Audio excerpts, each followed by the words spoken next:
रन्जन नाब्ले ओरैनोबाबो गावनि थामसाव गखासिगोन आरो आं बिथांखौ वेलकाम खालामदों एडभान्स नाब्ला नोंथाङा जुदि रिलिज जायोबा नोंथाङा कंग्रेसआव फै निश्चय सोरबाया सानदों खोमा प्रमद बर' बिथांमोना आयौ रन्जना फैबा आंनि शेयारखौ सेगोन आयौ रन्जना फैब्ला आंनि शेयारखौ सेगोन बिदि सानदों खोमा बिजेपिनि लिडारफ्रा बिदिसो सानदों खोमा जोंना इउपिपिनि दैदेनगिरिफ्रा जोंनि लाइमोन गथ'फ्रा बयबो साख्रिखौ मोनगोन आं स्पेसियेलि कंग्रेसआव थानायाव गसाइगाव 28 नं बे समस्थियाव कंग्रेस देरहागोना दिनैनि दिनाव 100% रोखा जानानै दं। गिबिथारावनो आसाम प्रदेश कंग्रेसनि स्पक्सपार्सन हिसाबै आरो बिटिआर कंग्रेसनि इनचार्ज हिसाबै आं गर्जन मुसाहारि आरो आंजों लोगोसे दङ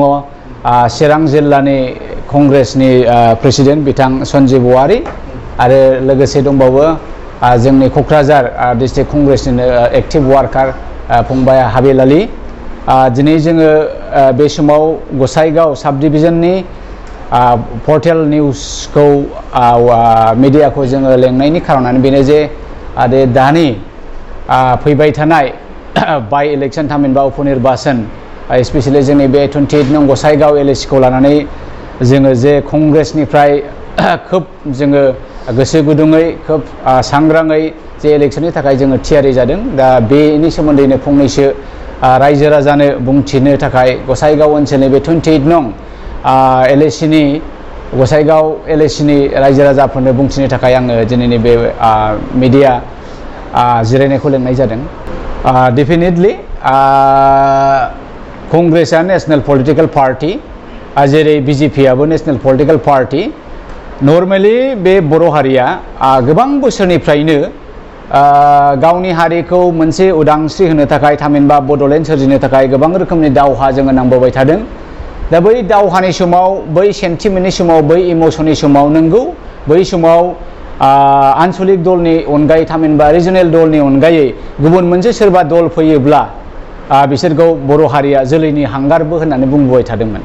नाथाय दिनैनि परिबेसा बे नंलिया नोंथांमोना नायदो 18th सेन्चुरिनिफ्राय जेब्ला राजा इरागदावा जोबथा राजा आरो बेनि उनावहाय तुलाराम सेनापतिया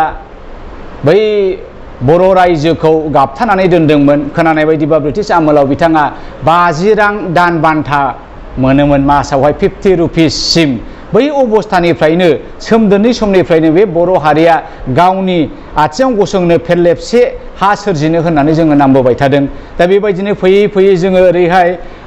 उदियाचल डिमान्डखौबो नुबाय चरण चमर ब्रह्ममोननि पिटिसिनि सोमावसारनाय रमान स्क्रिप्टनि सोमावसारनाय बिनि उनावहाय जोङो नै बड' एबसुनि सोमावसारनाय आरो एनडिएफबिनि सोमावसारनाय बे गासैबो सोमावसारनाया जोंनि बे बर' हारिनि बिखानि थैखौ दै खालामनानै मोनसे गेदेरथार सोमावसारनाय गिलौ बालौ नाजानाय गिलौ बालौ हज्रिख्रावनाय जै बर' हारिनि जै दुलाराय बर' हारि खौसे जा गोबां खोथा न' बर'लेण्ड न' रेस्ट डिभाइड आसाम 50-50 बेनि गेजेराव गोबां खेब जोङो सावरायनाय जाबाय आरो बे सावरायनाय फिथाइ हिसाबै जोङो दिनै बर'खौ 9थि शेड्युलाव बर' लेंगुवेजखौहाय बर' रावखौहाय 9 शेड्युलाव सोनो हानायाबो बे मोनसे आन्दोलननि फिथाइ बिनि उनाव जोङो बेबायदिनो जेरैहाय बिएससि सोरजिनो हाबाय आरो बिएससिनि उनावहाय बिटिएससि सोरजिनो हाबाय आरो बिटिसिनि उनावहाय जोङो बिटिआर सोरजिनो हाबाय दा बे बिएससि बिटिसि आरो बिटिआर सोरजिखांनायनि उनाव जे दिनै बे बर' हारिया दासिमबो बर'लेण्डखौ मोननो हायाखै बे मोनसे बिराद गिदिरथार सोंलु जाबाय मा गमामायैनो बे बर' हारिया बे आन्चलिक दलखौ लानानै बा सोरबा स्टुडेन्ट इउनियननि आन्दोलनजों बा सोरबा एनडिएफबिनि अस्ट्रनि आन्दोलनजों बड'लेण्डखौ सोरजिनो हामारबाय नामा आरो बे सोरजिनो थांनायाव दिनै बर' हारिया बेसेबां गिलु बालु खहा जागोन सोरबाया जिनाहारि खालामजाबाय सोरबाया अना खाना सैमा अमाफोरबायदि मै जिब जुनारफोरबायदि गावथार जाबाय सोरबाया बिमा गैजायै जाबाय सोरबाया बिफा गैजायै जाबाय बेबायदि सोरबाया फिसाय गैजायै जाबाय बे हालोदा जोंनि गेजेराव फैदों बेनि गेजेरावबो जे जोङो दिनै बड'लेण्डखौ सोरजिनो हायाखै बर'नो गावनि भबिसतनि थाखाय फेरलेबसे हादे जोङो सोरजिनो हायाखै दा बेखायनो आं सानदों आरो मा हिस्टरि रिपिट्स इटसेल्फ होनो आरो जोङो बे हिस्टरि रिपिट इटसेल्फआव जोङो मोनफ्रोमबो बोथोरा मोनफ्रोमबो जुगा मोनफा सोलायनाय फैयो बै सोलायनायखौ जोङो थाब बे सोलायनाय बोथोरजों खाब जानानै बे सोलायनाय बोथोरजों मिलायहोनानै जेब्ला जोङो आवगायनो रोङा अब्ला जोङो थालाङो फर एग्जाम्पल बै समनिफ्रायनो जेब्ला कंग्रेसआ भारतखौ सासन खालामबाय थादोंमोन राजीव गान्धी बिनि सिगां इन्दिरा गान्धी दङ इन्दिरा गान्धीखौबो सुथुरा गावथारबाय आरो राजीव गान्धीया जेब्ला दङ बे समाव उदियासल डिमान्डआ खोब माने पिक मोनदोंमोन गोजौ लेभेलाव सौहैदोंमोन आरो राजीव गान्धीया मोनसे समाव बुंबायबोमोन जे उदियासल मिलने में इतना और दूर नहीं है आप लोग मिलेगा उदियासल मिलेगा जरूर मिलेगा नाथाय राजीव गान्धीखौ सोरबाया गावथारबाय उदियासलनि सिमाङा सिमाङैनो थालांबाय दा बेनि उनावबो जेब्ला नरसिम्हा रावहाया भारतनि प्रधान मन्त्रि जायो बे समाव बिथाङा एनडिपिखौ बुंदों नोंथांमोना सभारेननि अनगायै other than sovereign if you have the idea of separation anywhere in any country I am ready to talk with the leadership of NDP without any condition without any ceasefire बिथांमोना गनायाखै आसुगुर गाव गासिबो जोङो सभारेननि गाहायाव फैनो हाया दिनै सभारेनाथ' गोजानो सेपारेट स्टेटखौबो सोरजिनो हायाखै दा बे गासैखौबो जोङो सामाप खालामोबा सानोब्ला जे नंगौ जोंनि आन्चलिक दलनि माखासे डिप्ल'मेसि आरो स्ट्रेटेजिफ्रा निश्चय दिनै बे भारतनि बे डेम'क्रेटिक बिराद बृहत मोनसे डेम'क्रेटिक हादोराव नांगौ बायदि जेबायदि दरजाखौ सौनांगौ बे सौनायनि फर्मुलाया निश्चय जायाखैदां नोंथांमोना मिथिगौ तेलेंगानानि दावहाया आलादा तेलेंगाना रायजो सोरजिनाय दावहाया 50 बोसोरनि बारा बिथांमोना बुङो बिथांमोननि क्लेम मथे 100 बोसोरसिम बिथांमोना तेलेंगानाखौ बिबाय थादों नाथाय तेलेंगाना रायजोआ जायाखैमोन जेब्लासिमनाखि मनमोहन सिं बिथाङा प्रधान मन्त्रिमोन आरो बे समावहाय सनिया गान्धीयानो नेतृत्वखौ लादोंमोन पार्टी प्रेसिडेन्ट हिसाबै बे समाव जेब्लानाखि तेलेंगानानि रायजो राजाफ्रा गासैबो तेलेंगानानि रायजो राजाफ्रा कंग्रेसखौ आजावनानै लायो अब्ला बिथांमोनहा तेलेंगाना रायजोखौबो सोरजिनो हादोंमोन दा बे एखे लाइनावनो आं सानदों मा जे बर' रायजो राजाया जुदि बुजियोब्ला सोलायनाय आरो गुस्लायनाय फिरिजों जुदि गावखौनो गुस्लायनानै नेशनेल पलिटिक्सआव फैयोब्ला निश्चय आङो सानो जोङो कंग्रेसखौहाय बर'फोरनि गेजेराव लाबोनो हागोन आरो बर' रायजोफ्राबो बे सोलायनाय सानस्रिजों जुदि सानोबा गमामायैनो जोङो कंग्रेसखौ बड'लेण्डआव इस्टाब्लिश खालामनो हागोन आरो बड'लेण्डनि सिमांखौबो जोङो जाफुंहोनो हागोन होननानै आं सानो अंकआ जोबोद गोरलै जोंनि अपोजिशना मेन अपोजिशन होनोबा जोङो दा इउपिपिएलखौनो लादों आरो दा खिन्थु मोनसे बिराद गिदिर गुलुंगुजुं बिथांमोननि गेजेराव जादों बे जाहैबाय मित्र दल एलायन्स मित्र दल एलायन्स दा बावहाय ओरैबायदि इन्टारेस्टिं जोङो सानदोंमोन बिपिएफखौ हारसिङैनो बिथांमोना केन्डिडेट होगोन साननानै खिन्थु बिथां हाग्रामानि मैया दाखालिनि बुंनाय बायदिबा बिथाङा जे हिमन्त बिश्व शर्माजों रायज्लायनानै बिजेपिआव मित्र थाजाबाय आरो बे हिसाबै जोङो आन्डारस्टेन्डिंआव लोगो हिसाबै जोङो केन्डिडेट होदों खिन्थु दिनै इउपिपिएलनि वार्किं प्रेसिडेन्ट बिथां रोनगोरा बिथाङा बुंनाय मथेब्ला जे मित्र दलाव बिथांमोना हाबाखै आरो बे मित्र दलखौ जोङो गनाया बिथांमोना मानो होखो जोङो बेखौ मिथिया फारसेथिं हाग्रामा बिथाङाबो गावबो बुंदों जे इउपिपिएलआ मानो होखो माब्रै खालामनो बिथांमोना इन्डिपेन्डेन्ट मोनसे संगठन बे हिसाबै जोङो मिथिया आरो बे गासैखौबो खेंफोरथि होनो बिजेपिनिनो आफादगिरि भबेश कलिता बिथाङाबो मैयानि निउसाव होबाय जे हाग्रामा अर्थात बिपिएफआ जोंजों जेबो मित्रता खालामाखै दा बे गासैबो गुलाय गुजायखौ नायोब्ला जोङो कंग्रेसआ ओरैबायदि सानदों ओरैनोबो पपुलेसन पेटार्न हिसाबै मुस्लिमानो सिंगल लार्जेस्टखा दा मुस्लिमनि थाखाय दिनैनि भटआ खोब गुरुत्वपूर्ण मानो होनोबा मैया दाखालिसो बिजेपिआ ओरैबायदि जे सिफाजार बे दलकुटि ना गरकुटि बेखौ लानानै जे गिदिर गिदिर घटना जाबाय बिथांमोनखौ न' बां होखारबाय आरो अना खाना आसामनि सानै सोद्रोमाखौ बिथांमोना गावथारबाय बे गासैखौबो नायोब्ला बिजेपिनिनो मोनसे फर्मुला जे संख्यालुगुखौहाय आसामनिफ्राय होखारनाय संख्यालुगुखौहाय हारा सास्ति खालामनाय दा बे गासैबो जिनिसा मुस्लिम संख्यालुगुनि सायाव बिथांमोननियाव थैयाव मोदोमाव हाबजेननानै दङ दा बेखायनो एबारनि भटआव बिथांमोना इउपिपिएलनो होनाय मानि बिजेपिनो होनाय बिपिएफनि होनाय मानि बिजेपिनो होनाय बे गतिके बिथांमोना बेखौ मिथिगौ जे दिनैनि दिनाव जोङो माबा मोनसे बिकल्प दङ होनोब्ला कंग्रेसआनो बिकल्प फारसेथिं जोङो आदिबासिखौ लादो आदिबासि बिथांमोना मोनसे समाव मिथियास थुदु बिथांनि आमोलाव बिराद मोजां मोनसे बे गसाइगावखौ अकुपाइ खालामनो लादोंमोन आदिबासिनि मोनसे राजत्व आदिबासिनि गांनाय उखैनाय गासैबो सानस्रिखौ बिथांमोना आसाम बिधान सभायाव रिप्रेजेन्ट खालामबोबाय थादोंमोन नाथाय बेखौ बिथांमोनहा जेब्लानाखि बिपिएफआ फैयो बिपिएफआ सेनानै गोबां बोसोर जे बर'नि सासनाव दोनबाय थादों दा बिथांमोनहा कंग्रेसनिफ्राय केन्डिडेट मोननाय मानि बै समखौ बिथांमोना लाबोफिननो मोनसे सिमां नुदों दा बेखायनो आं सानो इउपिपिएलआनो जाथों बिथांमोना बिपिएफआनो जाथों आदिबासिनिफ्राय बिथांमोना एबार हयले खौसे जानानै जेरैखि जाया गावसिनि आदिबासि केन्डिडेटखौ देरहाहोनांगौनि सार्थआव खौसे जागोन दा बेखायनो जों फानो 100आव 80% आदिबासिनि भटआ कंग्रेसआवनो गोलैगोन फारसेथिं बर' भट 45,000 सामवेयार दा बे ओरैबायदि जाबाय इन्टारेस्टिंलि जे इउपिपिएलनि गेजेरावनो माखासे ग्राउन्ड लेभेला प्राइमारि लेभेलाव ओरैबायदि गाज्रि मोनलायनानै दङ जे इलेक्सननि समनिफ्रायनो थाखा फैसा दाहार दङ बे दाहारफोरखौनो क्लियार खालामाखै नंगौ हिमन्त बिश्व शर्मा बिथाङा इलेक्शननि उनावनो केन्डिडेटफ्रा जाहाथे गावबागाव समस्थियाव लाख लाख कौटि कौटि दाहार थानाय फैसाखौ दाहारखौ सुस्रांथों होननानै सासे केन्डिडेटनो जों खोनानाय मथे 10 कौटि सोरनोबा 14 कौटिसिम हरदों दा बे जिनिसा क्लियार जानांगौ नाथाय केन्डिडेटफ्रा बै फैसाखौ गावनिल' दाहारफोरखौ दिन्थिजोबनानै प्राइमारिनि दाहारखौ ब्लकनि दाहारखौ डिस्ट्रिक्टनि दाहारखौ सुस्राङाखै आरो बे दाहारैनो थाबाय दा दिनैसिमबो बै दाहारफ्रा सुस्रांजायाखै बेखायनो प्राइमारिनि इउपिपिएलनि वार्कारफ्रा गावसिनि गेजेराव खोब गाज्रि मोनलायनानै दङ आरो बुंसोलायदों जे जोङो एबाराव इउपिपिएलनो भट होआ बरंसो जोङो गुबुन मोनसे मोजां पार्टिनो होगोन दा बे मोजां पार्टी इउपिपिएल आरो बिपिएफ जों सानफ्रामबो नांलायो मिडिया सेलाव नङा होमबा ससियेल मिडियायाव एखे सैमा अमा मोख्रा मावजि होनलायगासिनो दं नेरलायगासिनो दं मालाबाबो बिपिएफनि भटारफ्रा इउपिपिएलनो होनाय नङा आरो इउपिपिएलनि भटारफ्राबो बिपिएफनो होनाय नङा अब्ला बेहायबो बिकल्पआ मोनसेल' बे कंग्रेसआनो जानानै फैदों दा बे गासैखौबो नायोबा गसाइगाव 28 नं बे समस्थियाव कंग्रेस देरहागोना दिनैनि दिनाव 100% रोखा जानानै दङ डिआर नाब्ला रन्जन नाब्ला बिथाङा हारिनि सासे गेदेर दावहारु बै समनिफ्रायनो बर' हारिखौ हारिनि सेन्टिमेन्ट सोजेननाय बर' हारिया जे मोनसे हारि बे हारिया जे राव हारिमु सोदोमस्रि दङ बे गेदेरथार राव हारिमु सोदोमस्रि गोनां हारिखौ जे बर' हारिया फोथांनानै लाखिनांगोन बेखौ फोथांनानै लाखिनोबा बे हारिया गेरेमसा जानांगोन बे गासैबो सिमां नुजेननाय हारिखौ खौसे खालामजेननायफोरनि मादाव बड'फा उपेन्द्रनि लोगो रन्जन नाब्ला बिथाङाबो सासे दा बेखायनो जोङो दिनैनि दिनाव बिथाङा जेलाव दङ ना दैयाव दङ ना हाजोआव दङ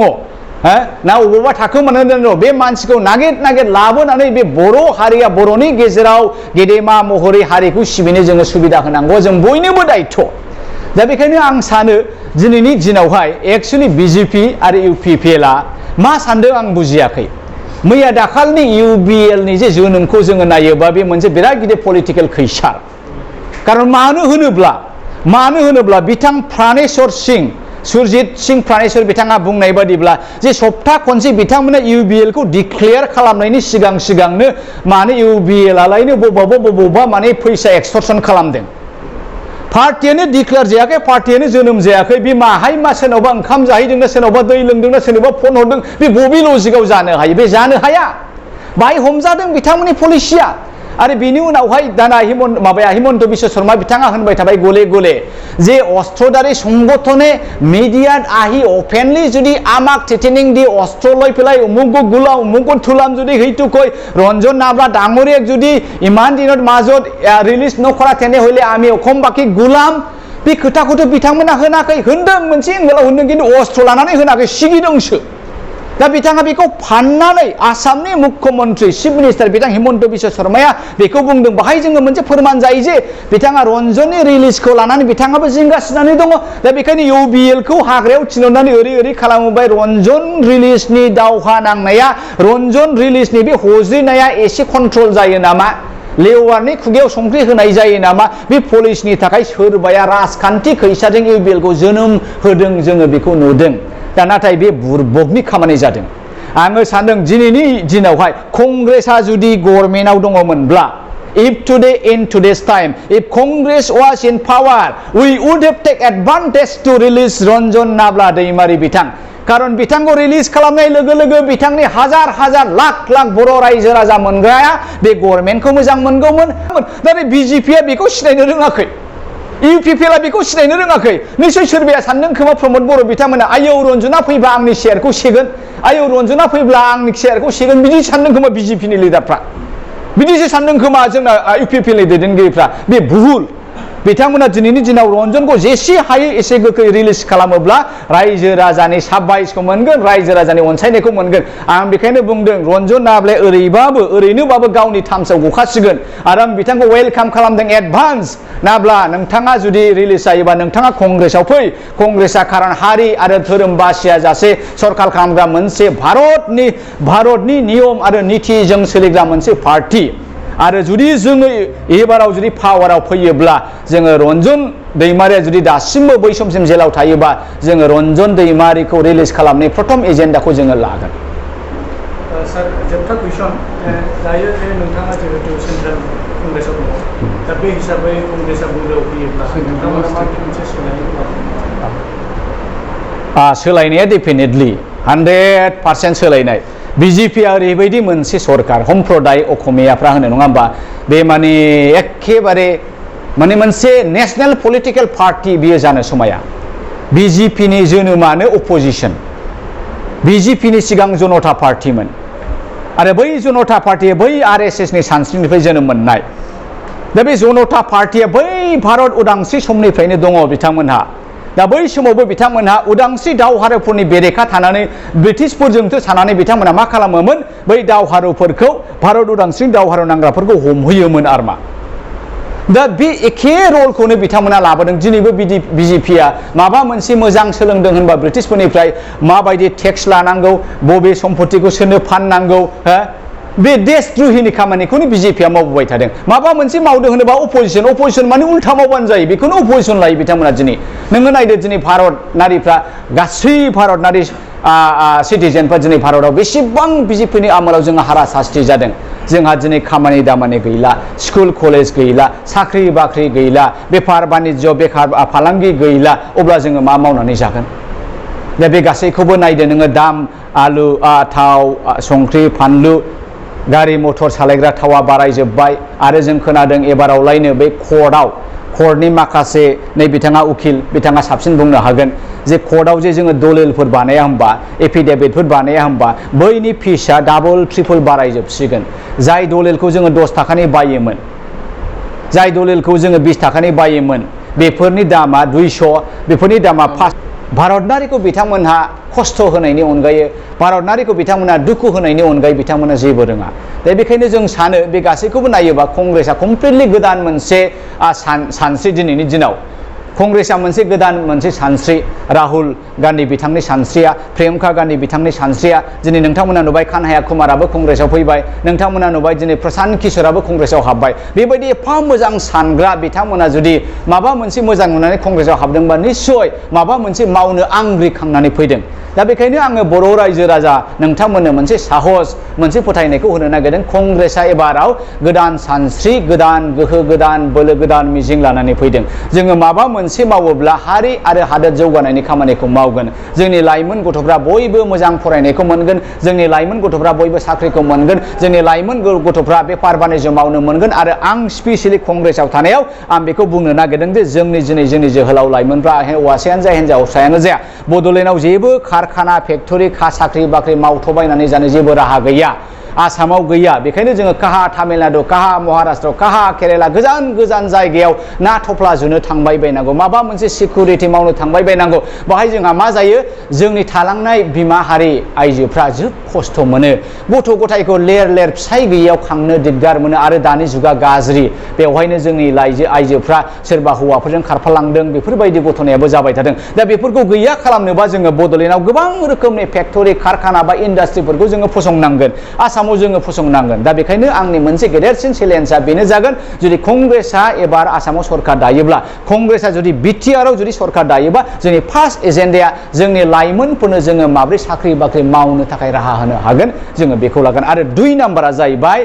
जोङो दिनै चाइनाखौ जोङो रुजुनांगोन जायहा मोजां बेखौ रुजुनांगोन जायहा मोजां बेखौ जोङो नायस'नांगोन बे जाहैबाय चाइनाया ओरैबायदि इन्टारेस्टिं जेरेखम जोंनि गामि मोनफा मोनफा स्कुल थाया होनबा बिथिनाव बेबायदि स्कुलनिख्रुइ बांसिन ITI-आसो दङ जाहैदों दा बिसोर मा खालामो साफ्रोमबो गथ'आ लेखा गोरों गथ' नङा सोरबाया लिरनायाव फरायनायाव मुखास्थ' खोब माहिर मोजां जायो राफोद खायसेया खिन्थु आखाइनि हाबाफ्राव एक्सपार्ट जायो टेकनिकेलाव एक्सपार्ट जायो इलेक्ट्रनिक्सआव एक्सपार्ट जायो खेला गेलेनाय बादायलायनायाव एक्सपार्ट जायो दा बैफोरबायदि टेलेन्टखौ लानानै जोङो जोंनि गथ'फोरखौ उन्दैनिफ्रायनो फोरोङोबा बे प्रफेसनेल ओरिएन्टेड मोनसे शिक्षा जागोन दा बे जिनिसखौ जोङो जोंनि बड'लेण्डआव बोलो होनांगोन बे जिनिसखौ जोङो आसामाव बोलो होनांगोन अब्ला मा जाहैबाय जोंनि लाइमोन बा साख्रि गैयै लाइमोन रावबो जानाय नङा अब्लासो जोंनि गामिया देरगोन